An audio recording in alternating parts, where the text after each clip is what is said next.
வணக்கம் உறவுகளே. இன்றைக்கும் ஒரு அருமையான வித்தியாசமான சுவையான ஒரு உணவு தான் நாங்க செய்ய போறோம். அந்த சாப்பாடு என்னன்னு பாத்தீங்கன்னா இப்ப நீங்கள் அந்த வீடியோ என்ன நாங்க செய்ய போறோம்னு பாக்குறோம்னா அந்த வீடியோ என்ன செய்யணும் முழுமையா அதை பார்க்க வரும். என்ன செய்யணும், நாங்கள் இன்றைக்கு மரவள்ளிக்கிழங்க வச்சு உங்களுக்கு ஒரு சுவையான இலகுவான முறையில இது ஒரு உணவு தான் நாங்க செய்ய போறோம். இந்த சமையலை நீங்கள் முழுவனையா எங்கிற வீடியோ பாருங்க. என்ன சொல்லுங்க, கிளிப்பு இருக்கு, கிளிப்பு இல்லை, சும்மா சரி விடுங்க பார்ப்போம். அவாக்கு என்ன ஆசை, தங்கின மரத்தில் பூ பூத்துருக்கு, அது எனக்கு வச்சு பார்க்கவும் ஆசைப்படுறேன். வாங்க காணொளிக்க போவோம். இதை வந்து இப்படி நாங்கள் துண்டு தான் வெட்டி எடுப்போம். ரூபி வெங்காயம் உடைக்கிறான், சர்மி மரவள்ளிக்கிழங்கு இப்படி துண்டு தான் நாங்கள் வெட்டி எடுத்துட்டு தான் பிரிக்கப்போம்.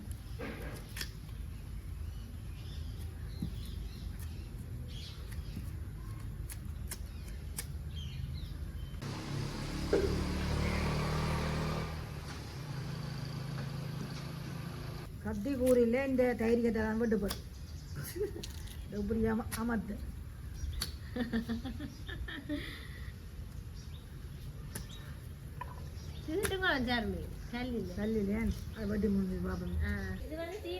பூ. நான் இன்றைக்கு தான் தர்மித பார்த்துருக்கேன். சீமாக்குழு வேண்ட பூ அது பூத்திருக்குது, நல்ல ஒரு லைட் பர்பிள். இந்த நெல்லு வட்டுக்காரரே மழை வந்து குழாப்புது. என்ன மழை, நாங்கள் நெல் வட்டிட்டோம். வட்டி எடுத்து 2 நாளையெல்லாம் மழை வந்துடுது. ஆனால் இன்னும் ஒரு வயல் வட்டை இருக்குங்க, இப்படி உரிக்க சுவாம் ரூபி நடுவில் போட்டு கொண்டு நடுவில் இருக்கிற வேலை எடுத்து போட்டு இதை துண்டு துண்டா இப்படி வெட்டுவோம்.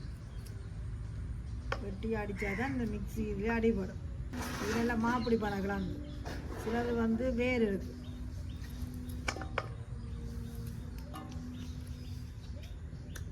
இந்த கிழங்குல வந்து முந்தி என்ன இல்லை ஜெய் எழுதுவாங்க. கிழங்குல பார்க்குறாங்க கிண்டுவாம். மற்றது இதை வந்து துண்டு துண்டா வெட்டி அந்த வதக்குறது, அவிய விட்டு எண்ணெயில் வதக்கி சாப்பிட்றது. தோட்டத்துக்கு இருக்கிறாங்க துண்டு துண்டா வெட்டி. இப்போ நாங்கள் மாசிக்கிற சமையல் நாங்கள் துண்டு துண்டா வெட்டி போட்டு வதக்கி கறி சமைக்கிறோம். நல்லா இருக்கும், குழம்பு நல்லா இருக்கும். மற்றது வந்து நல்லா இருக்கும். மற்ற இது வந்து என்னதான் எப்படித்தான் செய்து சாப்பிட்டாலும் அந்த நாங்கள் போய் காவோல போட்டு சுட்டு சாப்பிட்றது உண்மையா அதை சொல்லவே இல்லை. சட்டப்படி இருக்கும். அது தொட்டு சாப்பிட்றது கொண்டும் தேவையில்லை. இப்போ இந்த வெட்டின மரவள்ளிக்கிழங்கு துண்டுகளை இந்த கப்பில போட்டுட்டோம். நாங்கள் இதில் தண்ணி விட்டு அரைச்சி எடுக்க போகிறோம். காணும் என்ன சார்மி, நிறைய தண்ணி விட வேணும். இதை நான் அரைச்சி இந்த 3 கப் இதை நான் அரைச்சி எடுத்து ஒன்று ஒடியாரு. இந்த பாருங்க, இதுதான் எங்களுக்கு சரியான பாதமன். ஒரு கொஞ்சம் சின்ன சீரகம் இதோட சேர்க்கிறோம். மிளகு இதோட ஒரு கொஞ்சம் மிளகா காணும். இப்படி இந்த அளவு எடுத்துக்க சரி. உப்பும் தேவையான அளவு இதோட சேர்க்கிறோம். பச்சை மிளகாய் 5 எடுத்துருக்கிறோம், அதையும் இதோட சேர்த்து. பூண்டு 3 பல் இதையும் சேர்த்து இப்போ நாங்கள் மிக்சியில் அடித்து எடுக்க போகிறோம். இது பாருங்க, இதையும் இதோட சேர்க்கிறோம். என்ன இது வந்து பூக்கோவா முட்டைக்கோவான்னு சொல்கிறது அது முட்டை மாதிரி பாருங்க. பூ ஒரு இதெல்லாம் எடுக்கு, இப்படி பிச்சு பிச்சு எடுக்கலாம். இது நல்ல கோவா. சில அது வழியில் பார்க்கணும், அழிவு டப்பன் அழிவு.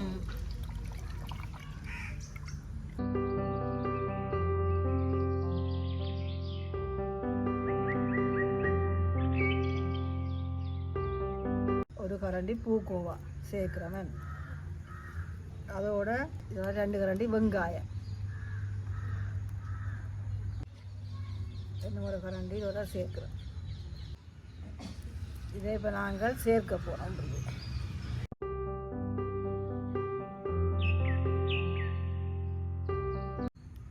இதை வந்து நாங்கள் இப்போ சட்டியில் ஊற்ற போகிறோம்.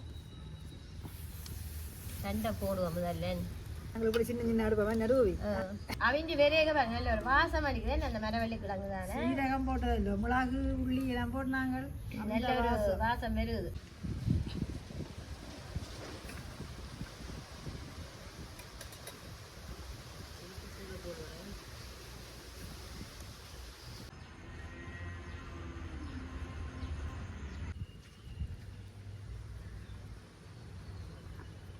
நல்ல வடிவாக இருக்கு நடுவு இதே மாதிரி செய்யுது இருக்க வேண்டிய சாப்பிட பார்த்துருக்கீங்களா இப்படி செய்யுது நீங்களா செய்து தந்தீங்க நான் தான் செய்தேன் செய்து சாப்பிட்டு நல்லா இருக்குன்னு பிள்ளைகளும் ஆசைப்பட்டு கேட்குற மாதிரி கிழங்கு சீசனில் இதுதான் செய்கிறேன் கூடுதலாக நெடுகல் சாப்பிட மரவள்ளி கிழங்கு கறிக்கன்னு சாப்பிட்றது அப்போ இப்படியும் வித்தியாசமா வந்து பித்தம் பித்தம்னு சொல்கிறத இது அப்போ நெடுகல் நாங்கள் மரவள்ளி கிழங்கு பொறிச்சு செய்து சாப்பிட்டா வந்து பித்தம் வந்து பித்தம் வரைக்கும்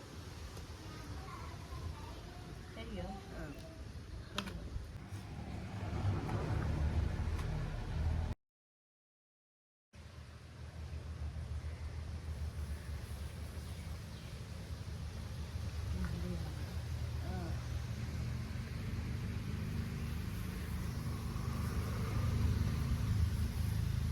மரவள்ளி கிழங்கு சுட்டு சாப்பிட்ற வாசம் தான் அடிக்குது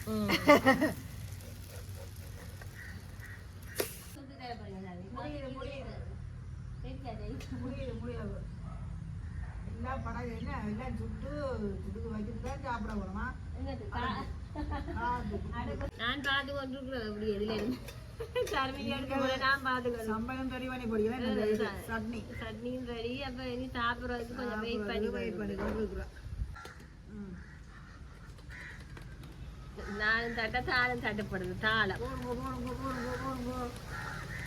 சட்னியை வைங்க சரிங்க காணுமோ காணும் நல்ல சொஃப்டா இருக்குது இந்த பின்னுக்கெல்லாம் நல்ல கண் விழுது நல்ல தொதல் மாதிரி ஆடுது மரவள்ளி கிழங்கு வந்து பசாதான் பசா படிப்பு நல்லா இருக்கு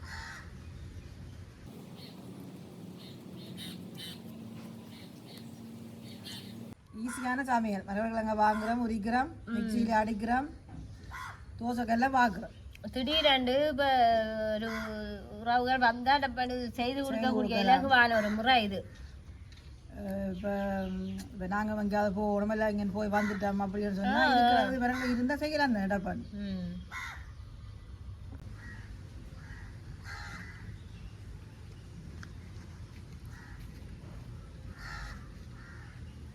ஒரு கப்ளேண்டி குடிச்சிட்டு சாப்பிடாம ஒருக்கா சாப்பிட்டு உரைச்சா தான் பிள்ளைங்க நல்லா இருக்கு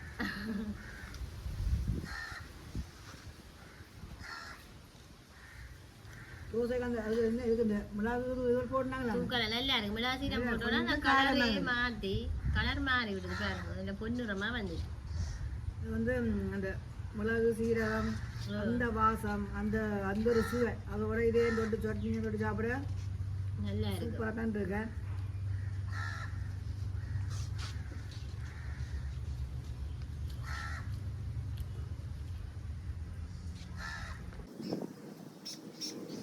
சம்பளை வச்சு பிரித்து சாப்பிட அப்படி இருக்குமா